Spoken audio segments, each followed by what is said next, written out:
Welcome back to the Art of Benching, Session 6. We're very excited. Adamus is in the house, ready for us, and I hope that you are too. So, as always, let's start with that good, deep breath, that conscious breath of life, breathing deeply into the heart of you. Take that good, deep breath. Let those energies flow with feeling and allowing. Take the good deep breath and just let all the distractions just go away and be here with each breath, that breath of life. Stay with the good deep breath. Be with that good deep breath as we move on with the wonderful, as always, Adamus. Breathe.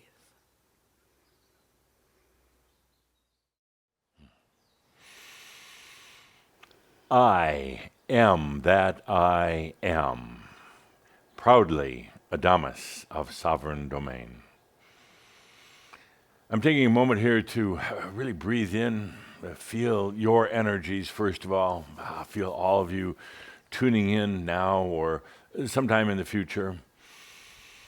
Taking a moment here to breathe in the beauty of this island and my coffee, of course, always at the ready. But dear Linda, noticing there aren't any cakes for me today. Am I on a diet? Did you want a certain type? It doesn't matter, but I'm just so used to See, having I'm thinking, is there a chocolate muffin in your chocolate. radar? It doesn't matter, but just something to go with the fine coffee. Please allow yeah, me. Thank you, dear Linda.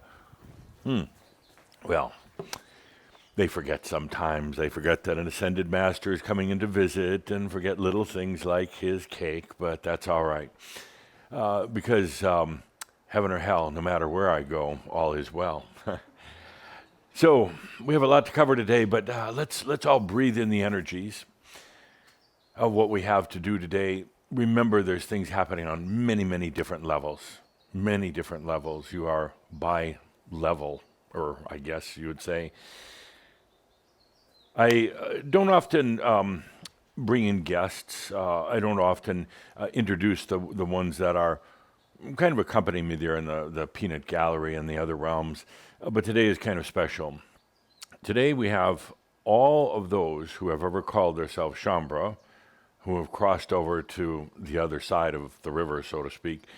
We have all of them accompanying us, sitting here in the galleries. They're fascinated by what's going on in the world, and some of them are feeling a bit regretful that they're not here.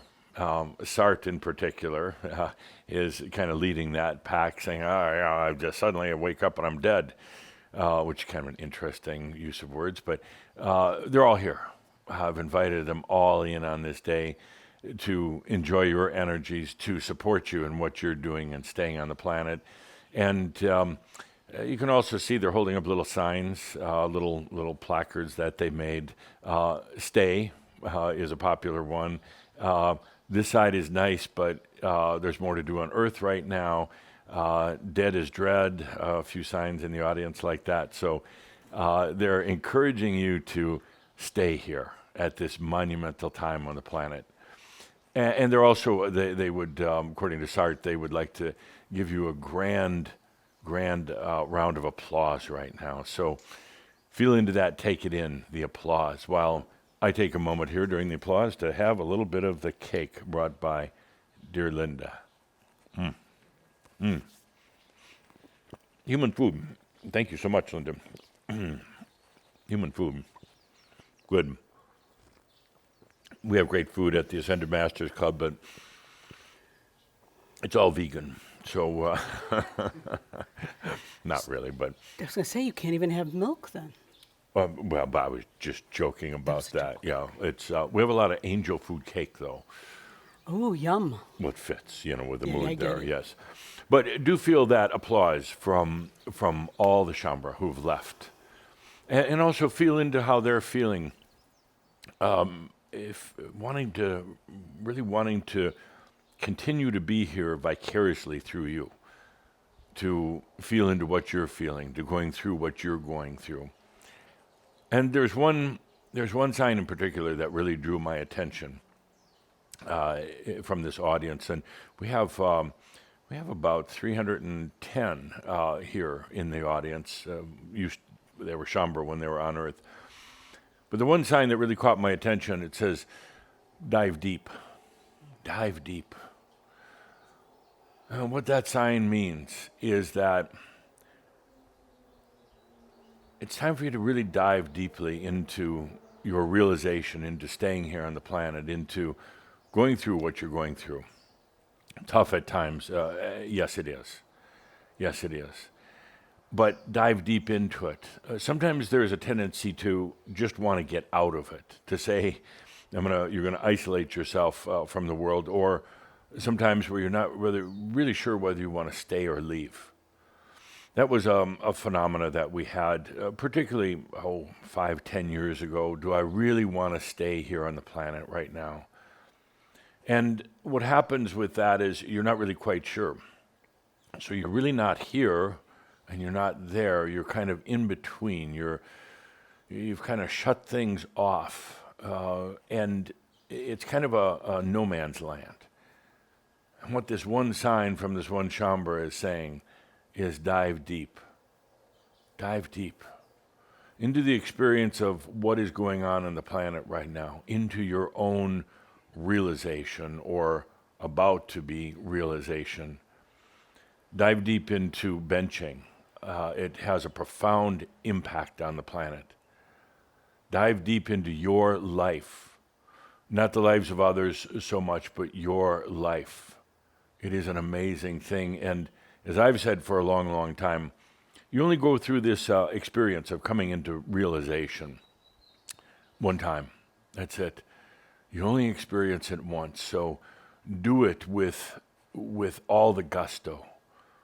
Do it with depth and do it with clarity.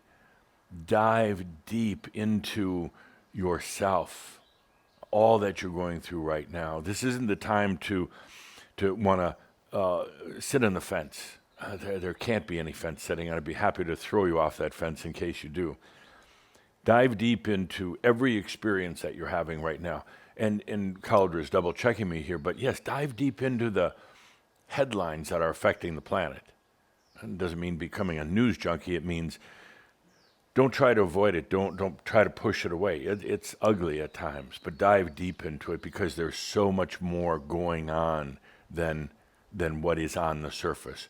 There are so many elements on the planet right now that are changing the nature of the planet, and it is very intense at times. Very intense because, as I've said so often, you're becoming more sensitive. You're feeling more and more of these things that are happening on the planet. But instead of running from it, instead of putting on a protective suit of armor, dive deep into it. Dive deep into every part of yourself. Dive deep. Yes, Cauldre is having a little argument with me here. He says, you mean dive deep into the pain? Absolutely. And I know it's one of the biggest challenges for Shambra right now is the aches and pains. Instead of running from them, instead of over-medicating them, instead of cursing the day because it's painful, you dive deep into it. And when you do, it's kind of like a nautilus or a spiral, and it's the circular spiraling. And as you get into the tighter and tighter pattern of it, you get to the core of it. You go through it. You go right through it. I've diagrammed this before, or had Linda draw it on the board. You go into it. When you try to stay on the other side of it, and you try to run from it or hide from it or pretend that it's not there, you're losing out on the experience. But you're also losing out on what I would call the resolution or the transformation of energies that are happening. You're staying on just this side of it, and your body continues to be in pain, and your mind continues to get crapped up, and you get anxiety and all these other things. But dive deep into it. Go right into the core of it. Yes, including pain, including if you have some sort of physical ailment or you're mentally feeling way off. dive deep into it. Because you're going to discover that from the perspective you were looking at it from the identity perspective that you were looking at it from, it's not what it really is. When you dive deep into it, you realize that there's tremendous wisdom. When you dive deep into it, you realize there actually really wasn't pain. I mean, I know you feel it now, but when you dive deep into it, it just tells you, you realize there were just signals going out to you to change a few things in your life. The pain in your body, even the pain in your mind, are really just alerts or signals. That's all they are, even disease. You dive deep into these things, and then you get the fullness of the experience, you get all the wisdom, and you get the resolution. So imagine, here you are in your life, and I know so many Shambhara, you try to avoid things, you try to run from things, you try to pretend that they're not there, you try to ward them off with crystals. Yeah, some of you still do that, believe it or not. White light and all the rest of that. No, dive deep into it. It's all your energy. And it appears that it's posing as something else, and it's posing as something that might not be comfortable or pleasant. But when you go deep into it, you realize what it really is. So I love that sign from one of the departed Shambhara. Dive deep into it. That's what you're here for. And again, you're never going to go through this again. The planet is never, ever going to go through what it's going through right now ever again. These are all one-time deals. You don't want to miss out on it, and that's why I invited all these Shambhara in today to be part of this and to cheer you on for what you're doing and to tell you dive deep, to tell you go for it right now. I think you've discovered that, well, there's really no other way.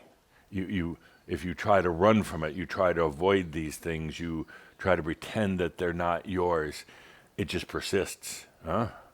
It gets sticky, and it's the same then day after day after day.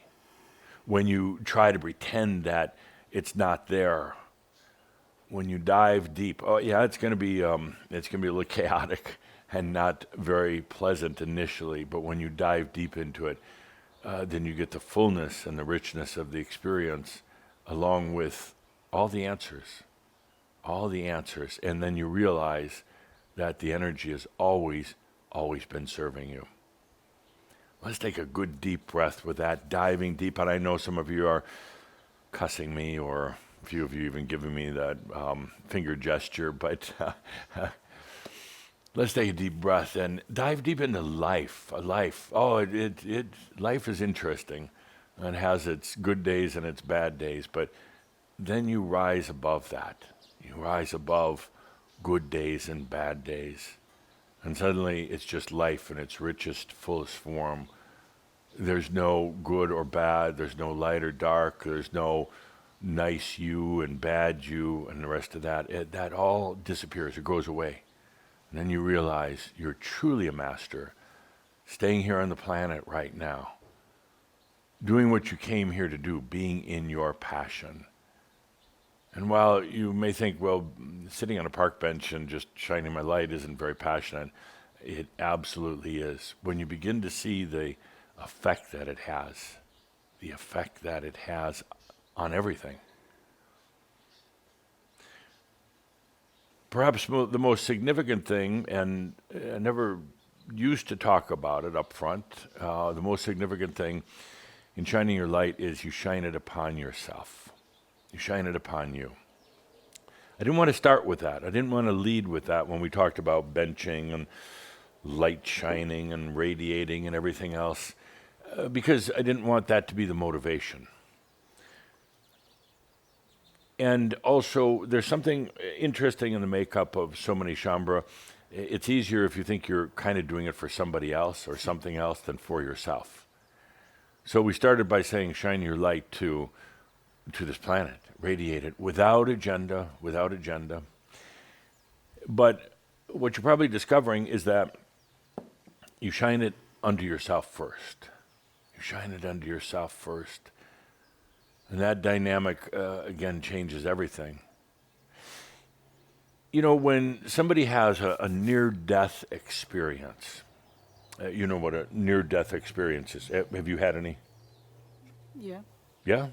Yeah, what was it like? Who'd you see? I was totally unconscious. You're totally unconscious. Okay.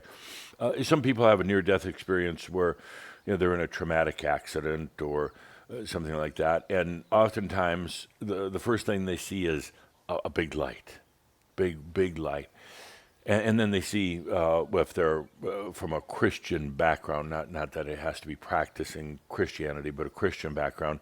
Who do they see? Jesus. Jesus, because Jesus is an icon, a symbol. They're actually really not seeing Jesus. Right. It's simply kind of what they expect to see. It's like in a dream. So often the mind comes up with interpretations or symbols because it's what it does. It tries to put in that association factor. So people see Jesus even if they don't go to church, but it's their background and it's the mind popping Jesus in there. So what does a Buddhist see when they have a near-death experience? Buddha. Buddha. They'll see Buddha just like somebody from a Christian or Western background will see Jesus. So what does a Muslim see?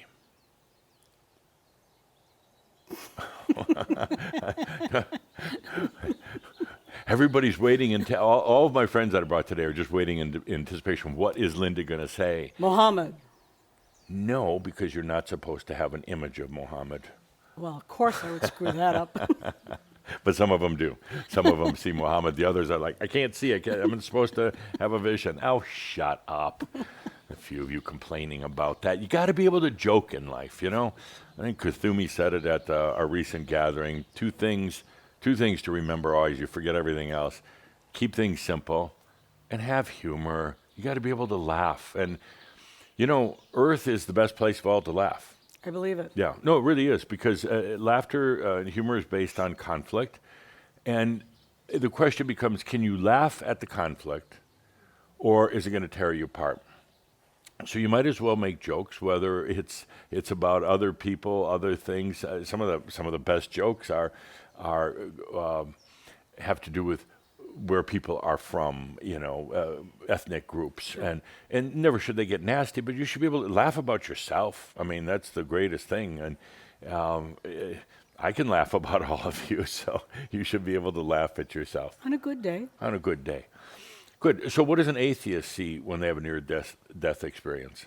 Nothing. Nothing. Right. Absolutely nothing.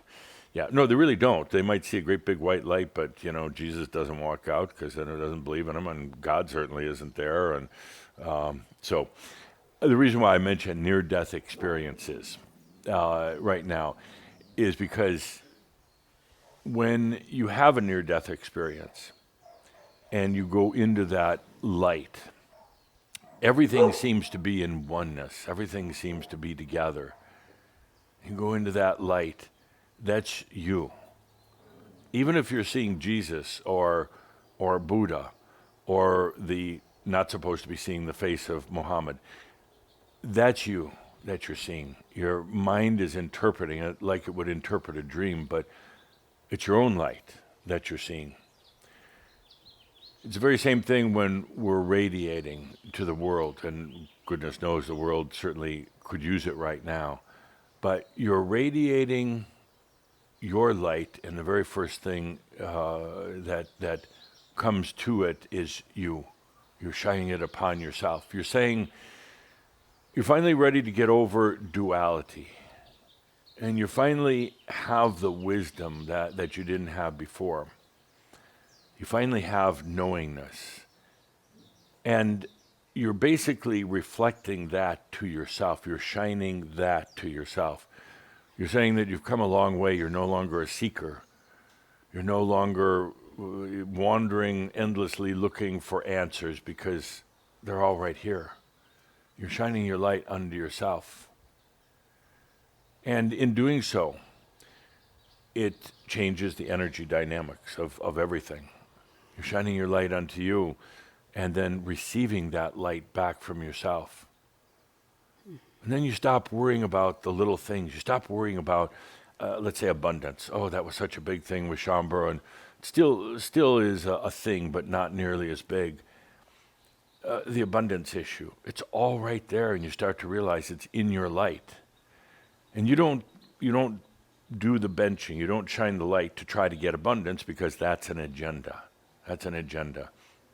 But it's a natural byproduct of it. You see, if you sit on the bench trying to get abundance, it's not going to work. As a matter of fact, it will push it further away because you're trying rather than just allowing and accepting.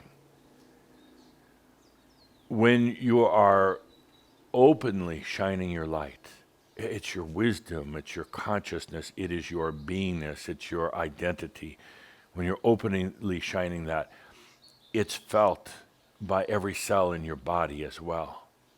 Now, you can't sit and do your park benching saying, oh, I hope this pain goes away and I'm going to shine light all over it. Well, you shine light onto pain and it's going to become more painful.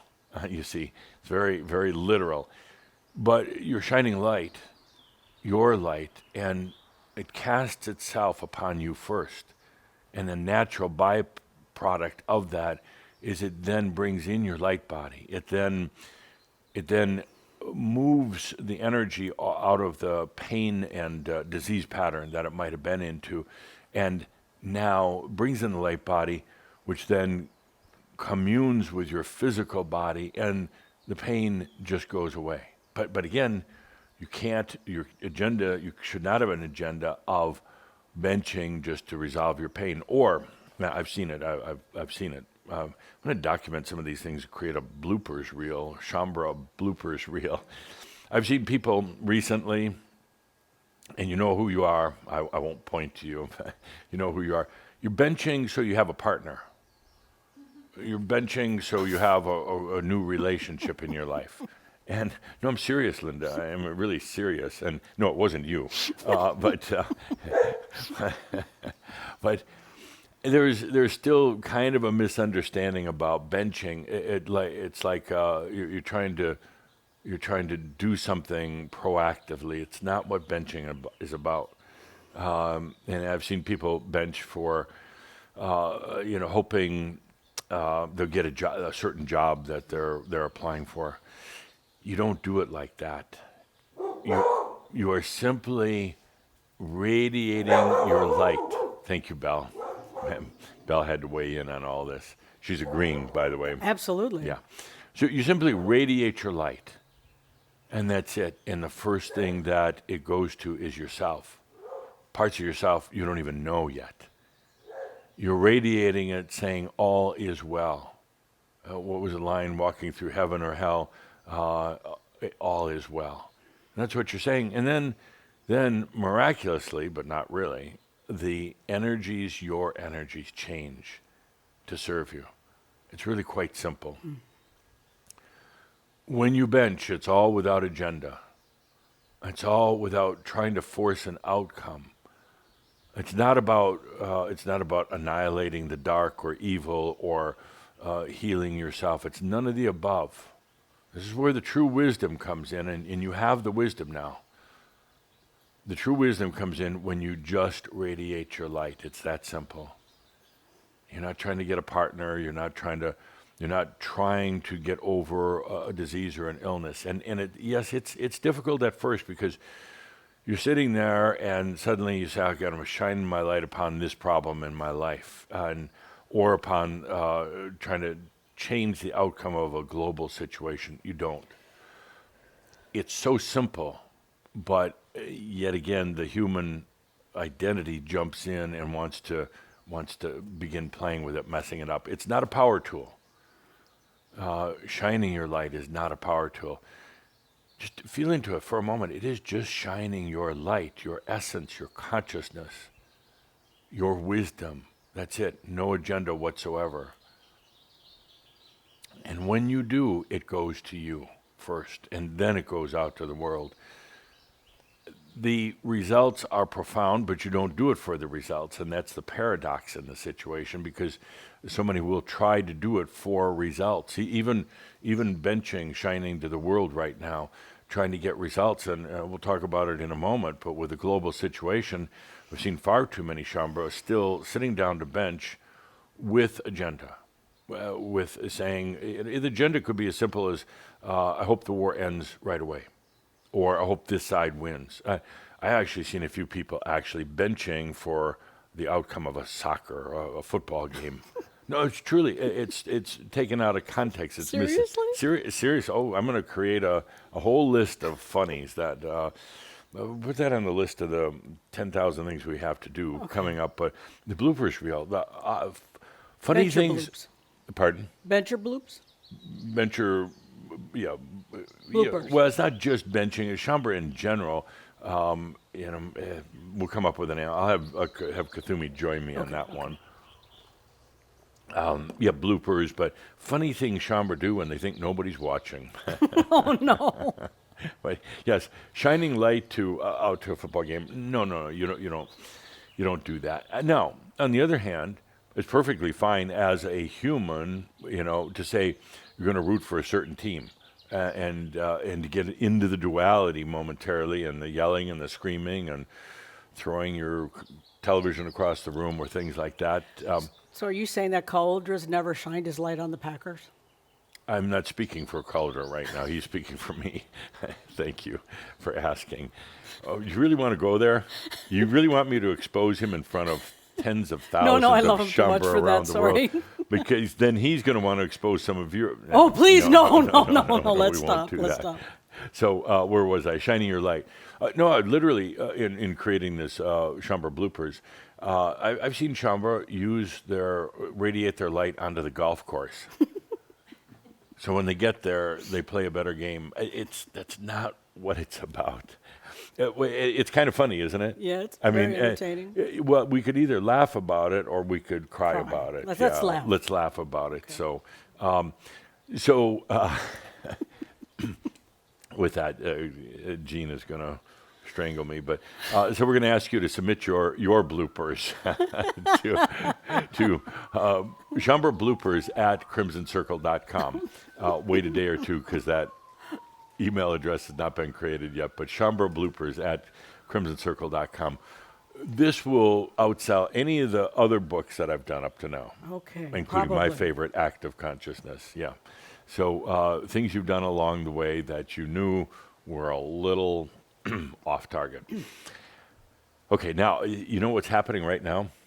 Everybody all across the planet, all the Chambre, are thinking, oh, yeah, this is what I did. Everybody's deep into thought right now, and the ones on the other side are laughing, my peanut gallery today, laughing because they know what they did. Yeah. So let's get back to the point. Shining your light, it goes to you first, but you don't do it for that. We're doing it right now just to shine the light on all of creation. And that's you as well. All of creation. And as you know, it's a great time for it. It's why you came here to this planet. It's why we're sitting here talking like this. We've gone beyond the long, arduous road to realization. And now we're into what we came here to do.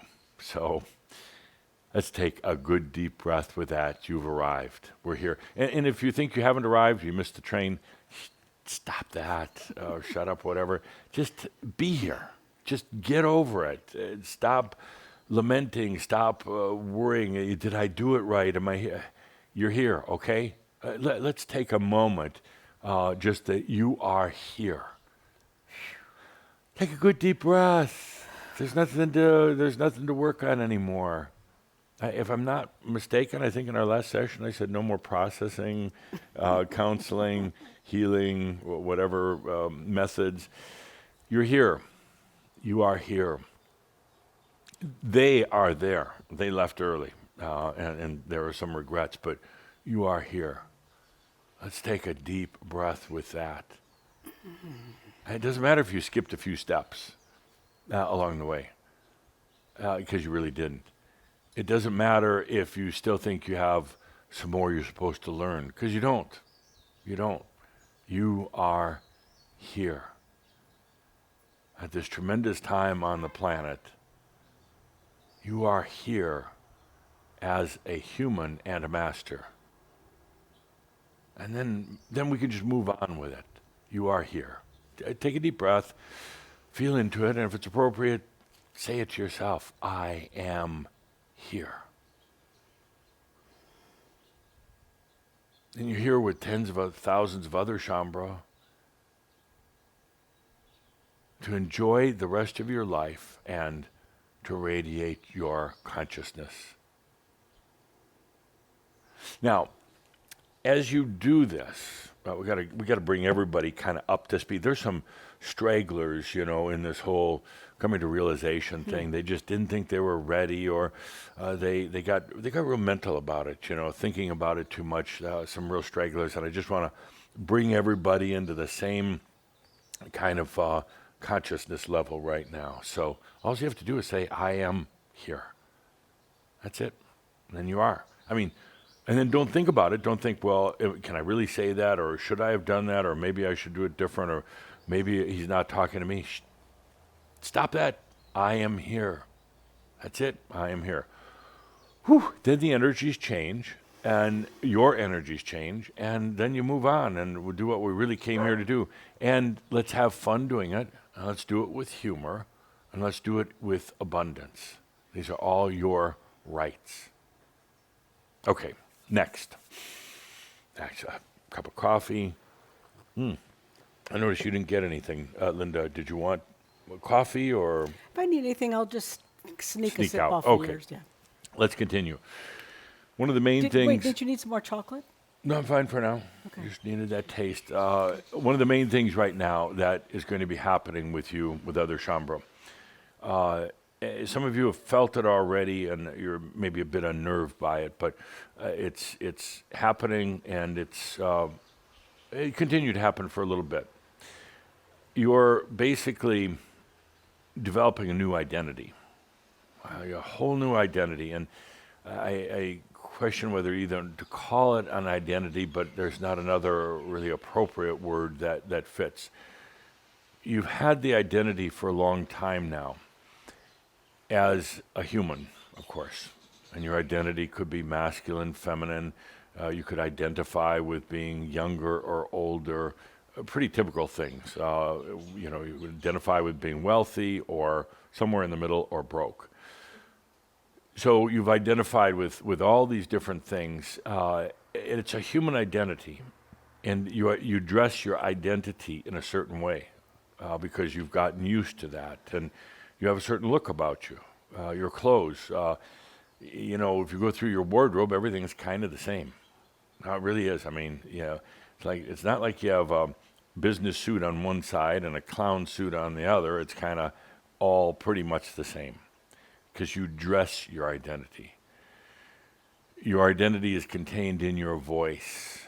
So much of your identity really is in your voice, and you've designed your voice and to suit your identity.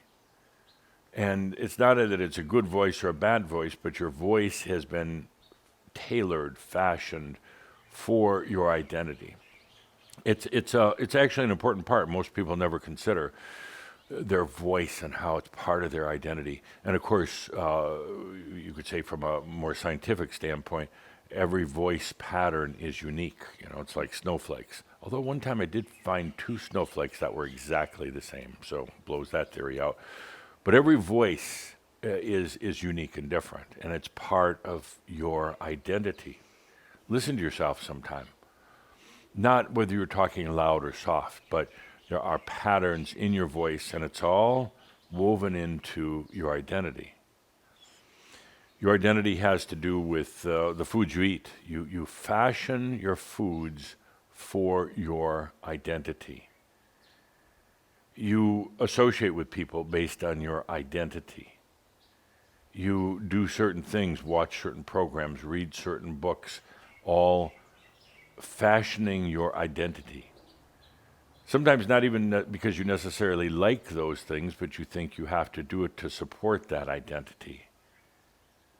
You sleep in a certain way, and it supports your identity. The sleep patterns, the way you sleep, how deeply you sleep, and what you dream are all identity reinforcing things that you do. The way you look, the way you groom yourself is supporting that identity. So, what I'm saying here is you've done a lot, all humans do a lot, to build their identity. And then they become very comfortable with it, maybe not liking certain parts, but this is their identity. And then they stay in that. They stay in that. It's very linear, very kind of one level. It's not a lot of depth to the human identity. And that identity is so fashioned also based on your family biology and your ancestral background that that identity will carry over into another lifetime. You may look a little different, and you may even live in a different place, but probably not. But that becomes your identity, the human identity, and people don't really stop to consider it. They take it for granted. This is who I am. This is what defines me. Their education, their job, it's all part of an identity. And the identity is a comfortable coffin in a way. A comfortable coffin. Well, because it's comfortable. You know, coffins are pretty comfortable. I'd rather be a cookie jar. Well, but I like coffins because they're lined sometimes with silk, sometimes with cheap polyester. They're kind of comfortable and they kind of hold your body in there, but yet it's a coffin because sooner or later it'll put you underground. And that's what an identity does. It then restricts you. But yet, if somebody was to come and start taking parts of your identity away from you, oh, you get furious. You get angry about it because this is who you identify yourself as. So humans do this. It's a great human game of creating, building, and then holding on as tight as you can to your identity, even if you don't like things about yourself, because that is who you are. You start taking parts of some identity, some parts away from somebody, from their identity, they become very off balance. It could cause vertigo. It could cause insanity at a certain point. It can cause a huge degree of instability at a certain point. So people really hold on to that identity. Now, for Shamba right now, that identity is transforming and it's going away. And again, there's not a good English word for something other than identity that kind of means it, but is not it. So you're developing a whole new identity, but this identity is fluid. It's flexible. This identity can change from moment to moment, but the biggest thing about it, it's multi-layer, multi-level. It's the and that we've talked about. It's you being a human and a master. And I want to be very clear in saying it's not being a human master, like one word, human master. That was the old concept that we're going to transform this human and make it a superhuman body and a superhuman personality and superhuman intelligence and just a superhuman, superman, superwoman. It's not what's happening. The human stays pretty much as a human. It transforms along the way in response to the many other things that are changing about your identity. The body starts to transform and basically to regenerate or heal itself. The mind becomes more clear because you dump a lot of the garbage that was in your mind about who you thought you were or had to be. But what's really happening is the other layers and levels are now coming into being as you shine your light. As you shine your light without agenda, what happens is that light goes to all the other potentials for your transhuman, for your not superhuman, for your beyond human identity. These things were always there. These parts of you were always present. but they were in the dark, so to speak. They were hidden. They were not illuminated upon because you were so busy building your identity in the first place. You're so busy defending and protecting that identity. But now, as you, as the human and the master, pause for a moment and just shine your light, it goes to you first and it opens up all these other layers and levels of your new identity. And there are so many I couldn't even begin to describe them, but it's the all of you. It's the I am, not just the human. It's the I am that I am, all that I am. And yes, it's the master, but I do have to pause on that for a moment because there has been misunderstanding about even the term master with some of you. You've thought of yourself as like that one word human master, superhuman. They're of the same origins, but they're different.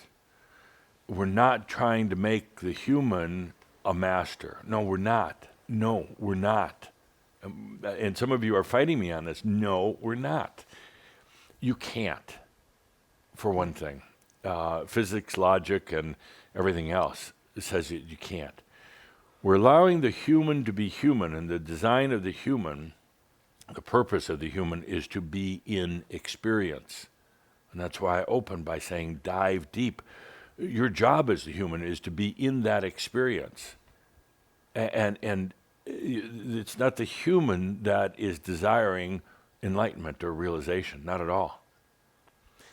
The human, as the human, then desires to be super. You want to be better than others.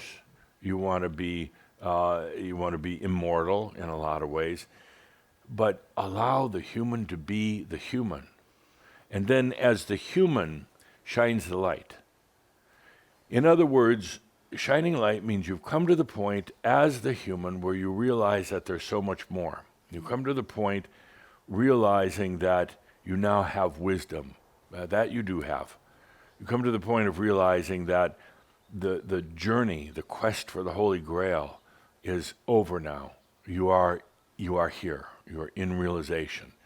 And now as the human just shines its light, it's basically saying, I give up on trying to maintain my old identity. I give up on power building. I give up on trying to be a superhuman being. I simply allow myself. And you shine that light, and it shines it on to the true master, who is not the human, the true master. It is you, but not just your human identity goes so far beyond. It'd be a terrible thing. I believe it'd be a terrible thing if all of this was just in the human stew, of the human making. In other words, everything was focused on the human. We were trying to make the human masterly, trying to get the human to realization, trying to get the human to its light body. It's not. You see, the human, as it is now, would try to take over all these things, dominate it, control it, and eventually take it into duality and probably destroy half or more of it. So we're not doing this. We're not doing this to aggrandize the human. We're doing it so the human opens up to all that they are. To all that they are. And there's so much more. We're not trying to get the human more power or to live forever or any of these other things, but with the human benching, shining its light, saying, I am that I am, it's shining the light to all these other parts of who you actually are. And allowing the human to maintain its integrity as a human, but realizing there's so much more to you. You've identified yourself as a human. And so much of what you've been doing is to make that a better, happier, wealthier, healthier human. It's not about that. Let that go. What's happening right now is there's on individual basis, but also with Shambhala all over the world, a realization that the identity is shifting right now. the identity as yourself, as just this human struggling through life and blah, blah, blah, is changing. In that, yes, the human will change its identity. It will greatly change its identity and open up to all the other parts, to your true grandness. And this is nothing, we're not diminishing the human at all. We are freeing the human in doing this. As your identity begins to change, all a natural process, you don't have to work at it, you don't have to go and start destroying parts of your old identity. As this happens, it's unsettling at times because you've so closely identified with the human. Even your spiritual quest was what you thought the human tried to take it over. You identified yourself as a spiritual being or on the spiritual path, which you never really were. So all this changes your identity, and there is a very unsettled, odd, kind of almost like a feeling of getting vertigo, like everything's like wobbling, and you don't know where your grounding is. I'm going to ask you to let that happen, to dive deep into it. And you're going to say, oh, I'm getting old, I'm losing my mind, I can't remember anything. No, you're changing that identity. Or you're going to say, I can't even drive a car, I'm so unfocused. Okay, call an Uber, at least for the time being. While you go through this whole change in your identification of yourself as a human, you're going to feel parts of yourself, greater parts of yourself, and I'm going to correct Caldera, they're not greater, they're just other parts of yourself. You're going to feel those, you could say, kind of coming in. Nothing is going to harm you. They're not, they're not alien beings trying to do probes on you. They're not walk-ins trying to take over your body at this point. These are natural parts of yourself, your divinity, your master being, your energy, your wisdom, all of these things. And I say far too numerous to name at this point, and don't try to name them. You just allow them. There's also going to be a little resistance going on because you're going to say, well, hang on a second here. Who's in charge? I'm the human. I've been working on developing my identity for a long time. Look at the way I dress and act and the sound of my voice and the look in my eyes. These are all part of my identity. And now these other things are coming in and trying to take over. No, they're not trying to take over. They are natural parts of you that are coming in right now. And it's going to feel at first maybe a little foreign, maybe a little different. You know, it's like when you see that white light during a near-death experience, it's like, oh, that's Jesus. No, it was you. So it's going to feel like somebody or something else a little bit, but then if you dive deep into it and allow what's happening, you're going to realize this is you, but not the human fashioned, sculpted, and chiseled identity that you thought you were. Your identity is getting blown apart, is what I'm saying. Your identity is getting opened up. Yes, and Belle responds to that with a vigorous yes. It's about time. So I can hear dog language. Belle is saying, it's about time. You know, really, what took you so long to get to this point? So the identity is changing, and it's going to feel physically odd at times, and it could change everything from foods you desire to things you thought you liked, which were just part of the identity building, to everything. And it's all appropriate. Now I'm getting all the questions here. Thank you for asking your many questions, dear Shambra, listening in. How long does it last? Does it matter? I mean, does it really matter? Are you going to mark it on the calendar saying, my identity is going to start changing on, let's call it April 1st, that's a good date, and ending like June 12th? Let's not put a date on it. It's a natural evolution, and you'll adapt to it. You'll feel into it, and pretty soon you're flowing with it. But at first, it feels to a degree you could say a little intrusive, a little unsettling. You just like, where's your balance? You wonder if you're going crazy. You're not. You wonder if you're just making all this up. You're not. You wonder if you're dying, because when the identity rug is pulled out from underneath you, you think, "Oh no, I'm dying, and I'm losing all connection with myself." No, you're not dying. You're becoming free, so you can truly live. So this is coming. Some of you started to experience it recently. I don't want. Don't. Somebody just raised a hand and said you started this 30 years ago. No, you didn't. No, you did not. It has all started recently. Don't tell me you've already been through this. It started recently. Recent callers ask me, I don't know. It doesn't, recent. You know what recent is. You don't need a date on it. This is a very new phenomena. Yes, you have changed parts of your personality before, your identity before, but this is different. You're not just changing something, tweaking it, making it better, repairing a little bit. This is a total new identity. It's the I am. It's the I am. Let's take a deep breath with that. It's very significant. It's very appropriate that it's happening right now. And it's all a natural movement. You've seen yourself in this this comfortable coffin as a human, your identity, and now it's time to get out of that and open up to all that you are. The human still plays an amazing role in all of this, as you come to see.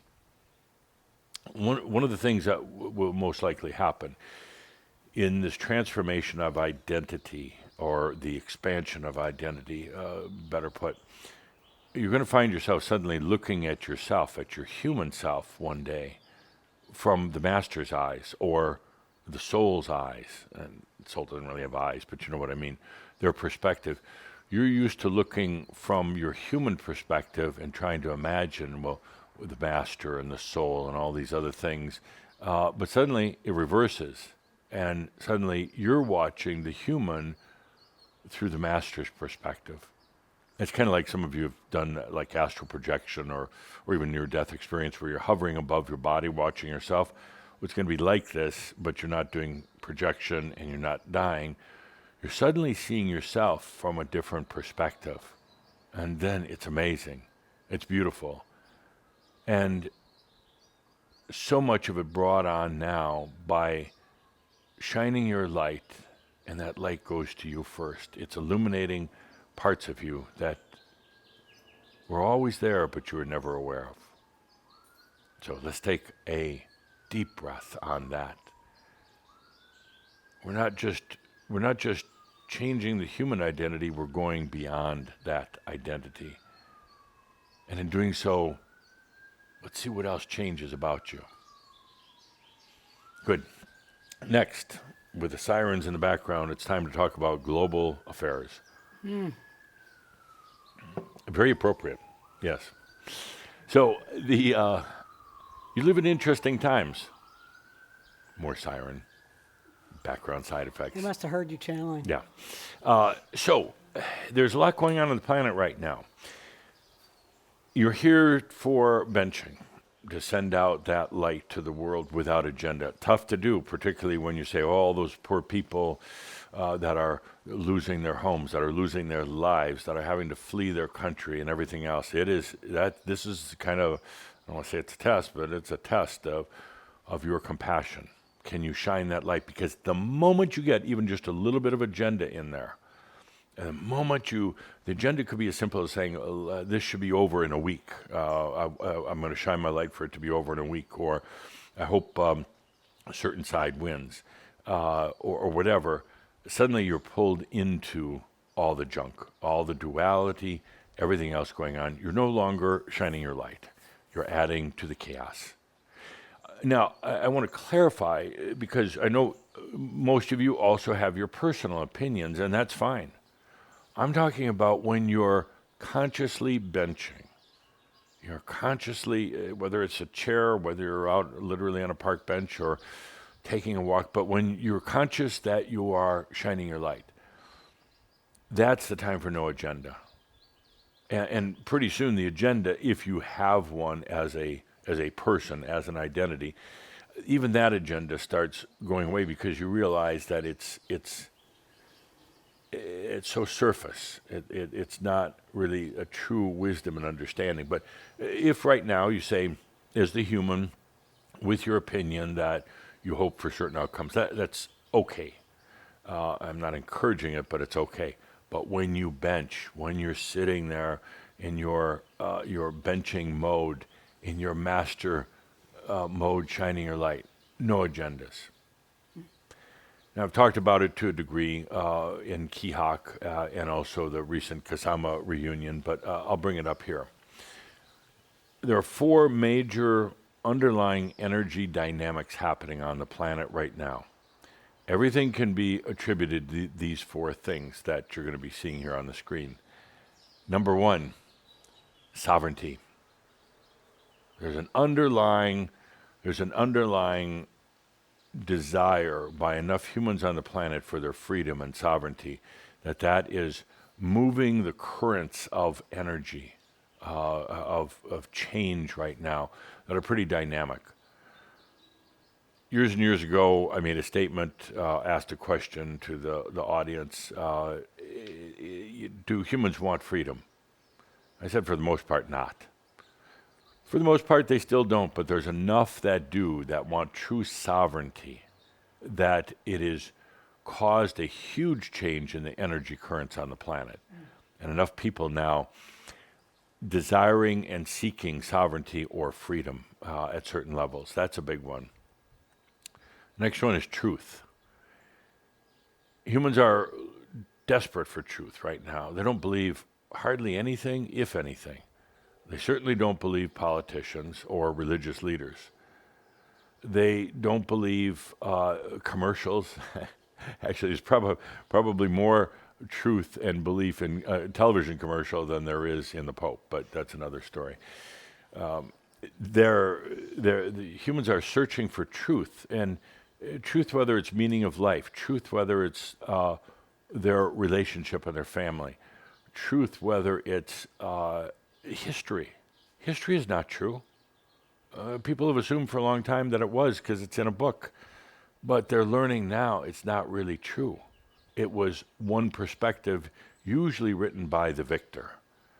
So they're learning that it's not, and in that they're saying, but what is truth? Where is it? And of course, as you know from yourself, they're looking out there for truth. They're looking for something to believe in, whether it's a person, an organization. They're looking at even a product. They don't care. They're looking for something where they can find truth. And ultimately, that search will bring them back to themselves, ultimately. Well, you know what that's like. You start out there, and then ultimately you bring it back here. There's a huge dynamic on the planet right now dealing with energy. And I say energy, and that's every different level. Your fuel energy for your vehicles and home heating and everything else.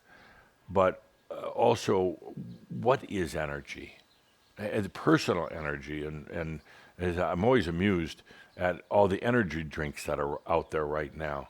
I think we should do an Adamus energy drink, a big kick in the ass. It'd keep you going all day long. A lot of energy drinks because humans are searching for energy, and it's understandable because that's half the reason why you came here to this planet in the first place, to understand the relationship between consciousness and energy. So right now, there's this kind of overwhelming movement to understand energy. And it's mostly right now focused on the energy of the planet and gas. Gas prices are going up. Good, because that is going to move humans off of the reliance on basically what was fossil fuel energy and force right now something. sometimes I wished I could just show you the overview, but feel into me and maybe you'll get it. All these dynamics, as well as the combined with artificial intelligence, is creating a very real and potentially, potentially coming into your lives, free energy. If fuel energy was cheap or easily available, it didn't pollute, nobody would be really looking into these things. But right now, there's this real drive to look into what I call free energy, non-polluting, basically sustainable energy that doesn't come from fuel, that doesn't come from the wind or the ocean, but from an amazing discovery that's probably within 3 years of becoming a reality, at least in the laboratory, that soon. And then it's going to take a while to get it to market and to get through all the other things that are associated with it. But there's a tremendous movement for energy on the planet. And finally, the last one, power. Power has had its day, but it's still trying to hang on. Power is when somebody falsely believes that the energy is outside of them and they have to get whatever they can. First in an energy, but ultimately in controlling other people. Personality power, power over others. Power is on its last legs, so to speak, because humanity is rejecting it at so many different levels. They rejected it at a corporate level a while back, and it had a big impact. They're now rejecting it at government levels and at financial levels and church levels. They think they're, for instance, speaking out against the church, but ultimately it's really about the church's power. Not about what the church believes, but how they held power over so many people. Those are the main energy drivers, things that are moving the currents of energy on the planet, causing transformation. You can take those and look at any situation on the planet and basically distill it down to those four things. It would be one or more of those elements. What you're seeing right now in Eastern Europe with Ukraine and Russia isn't just about Ukraine and Russia. Don't fool yourself. It's about the world. It's about every world power right now. There's a huge power vortex that's swirling right now over that part of the world on the Ukraine and Russian border.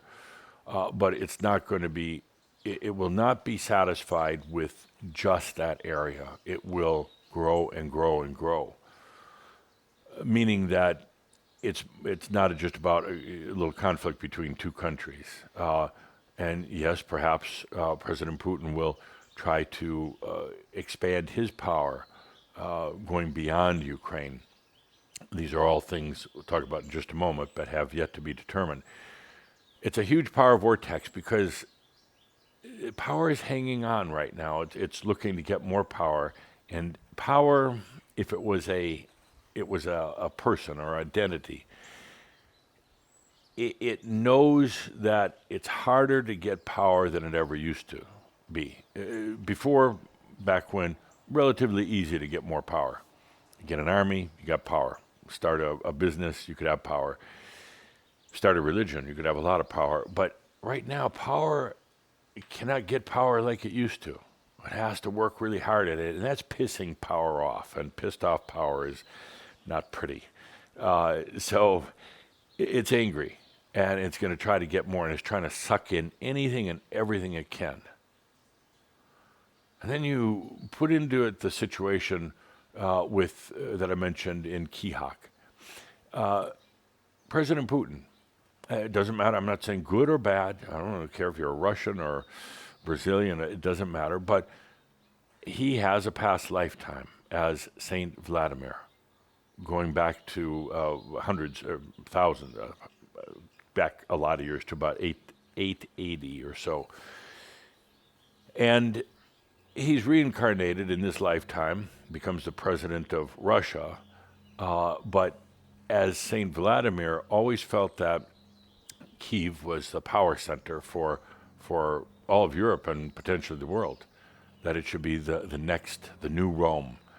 And this power dynamic from Putin has come into this lifetime, has played right into this whole thing with power on the planet, getting desperate, and they're playing this game together. What President Putin wants is Kiev. It's his kind of holy place, and from there to expand out. And don't get upset with Putin. It's just he represents power along with many other world leaders. You could see how all the power dynamics are lining up right now on the planet. And what is interesting about power is not very smart. Power is powerful, but it's not very smart. It's raising itself up. It's glorifying itself, this power is.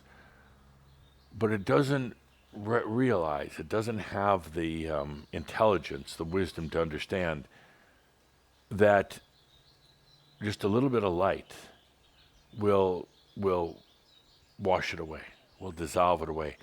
It's the what do you call it, the kryptonite of what to Superman. This light is to power. It's what Calder's giving me some examples. So the light would be like the bucket of water thrown on the Wicked Witch of the West. Psst. Power's not smart enough to realize that, and that's exciting. People are afraid of power. They say, oh, it's so powerful. Not really. Actually, its weak spot is light. Its weak spot. So what do? We shine our light without agenda. If you're going to agenda, now you're giving power what it wants. It wants bias. It wants agenda. It wants duality. It wants humans to take sides, light and dark. Power loves that. And power doesn't care. It just loves that duality. But it doesn't realize that just a little light and power loses its balance. It starts to wobble and shake, and then it blows apart. That's what we're here doing right now on the planet at this time of power coming to an end. I mean, you have little power, insignificant power, but humans in general have come to see lately that they're tired of power. Power trips from their parents, power trips from organizations and businesses, but more than anything, they're tired of power trips from government. Power potentially could come to an end, or at least the way you've known it. And that's why what you're doing right now here, shining your light on the planet, has such an impact on power. We're not doing it to try to get rid of power, not at all. We're not trying to force power out. We're saying, hey, power, here's my light. How do you like that? How do you like that? So many things could happen right now in this conflict, which is centered on Ukraine and Russia. The troops could move in, Russian troops could move in very swiftly, take over Ukraine very fast, and it could collapse almost instantly. But funny thing is that with chamber benching, it hasn't really happened, has it? It could be a long, drawn-out war, a bloody war with countless lives lost, kind of the next iteration of Afghanistan for Russia, in there for a long time and a lot of bloody battles, and it could last a long time. But right now, the world does not have the patience for that. This thing could happen with the situation that where they sit down to negotiate and work out a truce. Sit down at the table and talk. Highly unlikely. Highly unlikely. Power doesn't like negotiating. Power likes overwhelming. Power wants everything to itself. It's not going to give up part of its power. And again, I'm not saying don't look at just the surface like President Putin. Look at the dynamics of power and energy on the planet. Or it could be that that something happens with enough light shining on the planet that power starts crumbling, power starts falling apart. It could be that with the light shining without agenda, that actually the world unifies.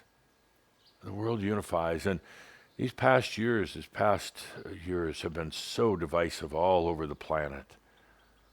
Divisive in just about every way because everything is coming up right now for resolution. But could you imagine the world unifying right now to say no more? We won't tolerate it. We'll whether it's cutting off the financial systems, whether it's just doing things that will absolutely stop this invasion from going any further. But can you imagine with some light how the world can unify right now? And I've seen it happening. I've seen when you have major corporations all over the world that are giving up some profits and revenues and saying, no, we're going to cut off sending products to Russia. You're going to see countries stopping economic agreements. You're going to see them ending old relationships as a way of saying this power cannot go on anymore. So one of the things I see as a result of some light shining around the planet without agenda, but I see that countries and people around the world are getting together in unity to say no more. No more. And whether it's Russia, whether it's China, whether it's United States of America or any other country, saying no more of the power games. It's got to come to an end now. No more wars with arms where people get killed. I think humans are sick enough of it, but they weren't sick enough of it. They got complacent. But with some light shining upon the real potentials right now on the planet, perhaps there'll be a very interesting outcome in all this. And again, we've got to do it without agenda. But I'm just saying there's a variety of different scenarios right now. And you can imagine when the light shines upon them, you can imagine which ones may come to the surface and become reality. So, I've talked at length today. I'm wearing out poor Calder's identity voice, and it's time for a little marab. So let's put on some music and take a deep breath as we enter into the marab. Marab is a shift of consciousness. It's time where we don't have to think, and I don't have to do so much talking, and we'll just allow consciousness to shift. Let's take a good deep breath in our marab today. The marab is about letting go of the identity. Letting go of the identity, or let's call it welcoming the new identity, which is the I am. You've done enough letting go of stuff. Let's welcome now the new identity. And the identity isn't just the refined, superior human, no. The human kind of steps back off to the side and says, I am so much more than just the human. The human power itself, the power that the human tried to accumulate to be in its identity, suddenly it dissolves, goes away. And the human realizes it doesn't need its power anymore. It doesn't need to be in that comfortable coffin of identification. The human realizes that there's so much more to itself. Let's take a deep breath and just allow that.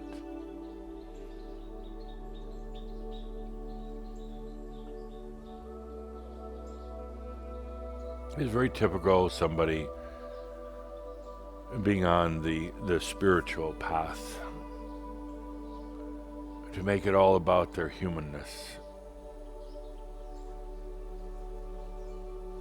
And they're trying to enlighten the human, which just doesn't happen.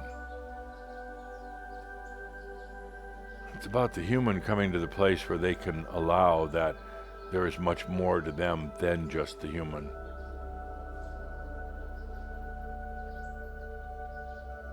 The human is simply a facet of all that you are.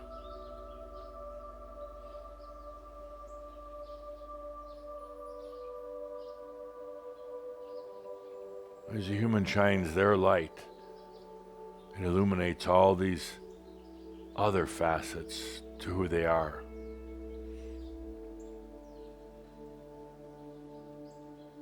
Let's take a deep breath and allow that shift of identity in yourself, that opening to all that you truly are.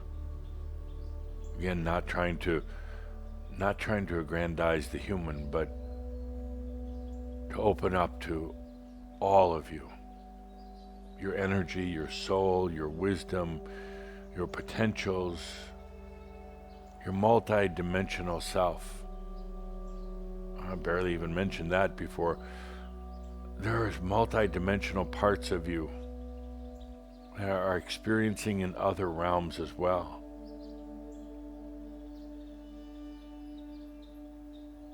It's time to open up to all those things, no longer just being that tight human identity.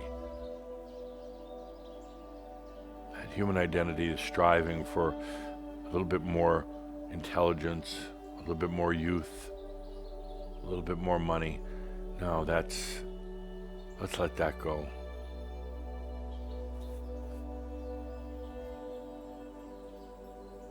We're not trying to pump up the human. We're letting the human open to all the other parts of itself.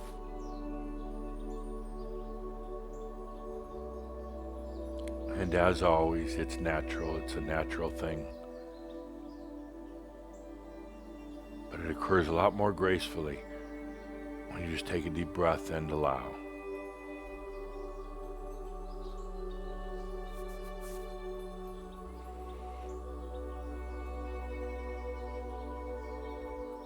The identity is changing as it rightfully should. No longer tightly compressed, held back even by just the human self.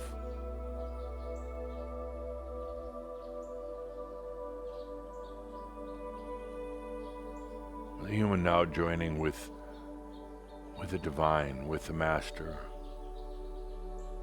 The human joining now with its multi-dimensional selves.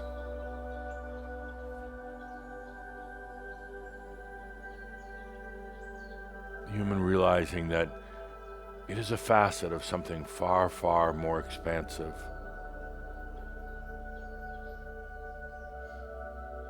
It's a facet of something that is truly sovereign and free.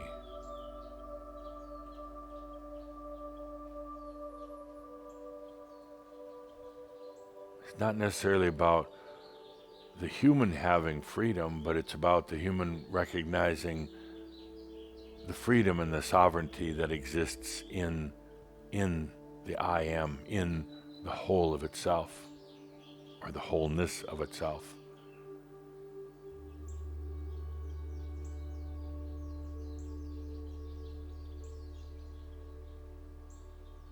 This identity is changing. The human is going to rebel a little bit. It's going to feel odd and awkward at times, but the human then takes its rightful position within the totalness of the I am.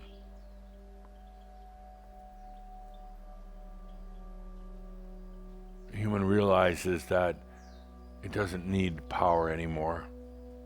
And it actually really never did. It doesn't need to try to protect its identity, because it's something, it's part of something far, far more expansive. The human isn't trying to be divine. The human is acknowledging the divinity of the soul.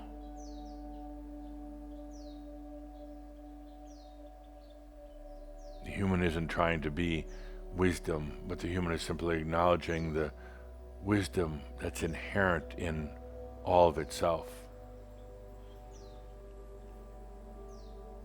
The human isn't trying to be mystical,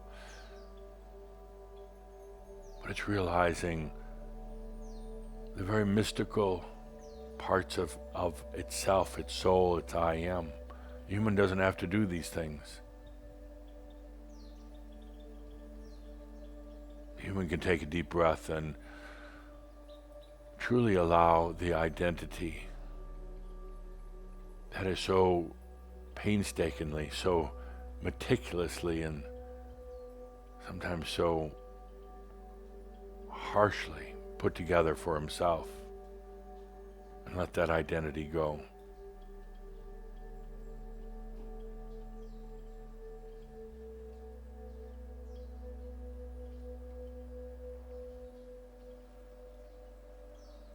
When I was a young man, maybe 12, 13 years old, when I was in Transylvania, being educated there with a small group of other children,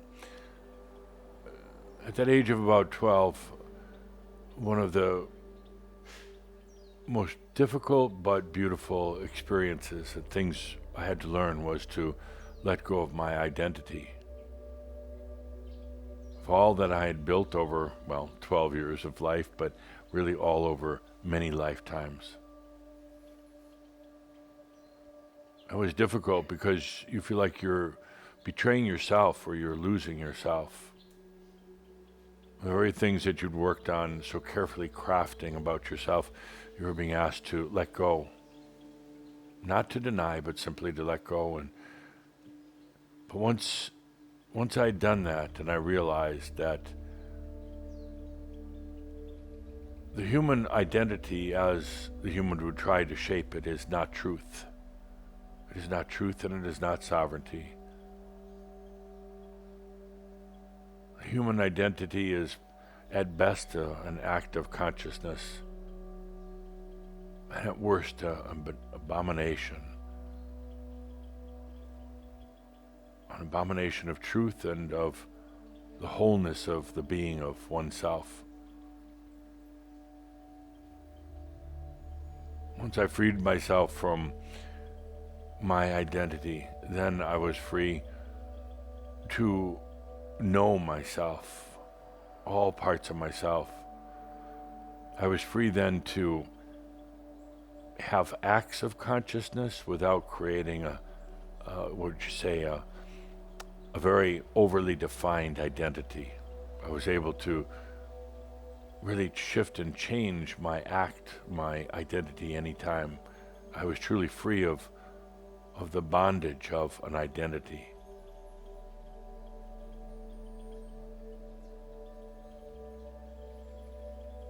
Let's take a good deep breath as we now enter this next beautiful phase.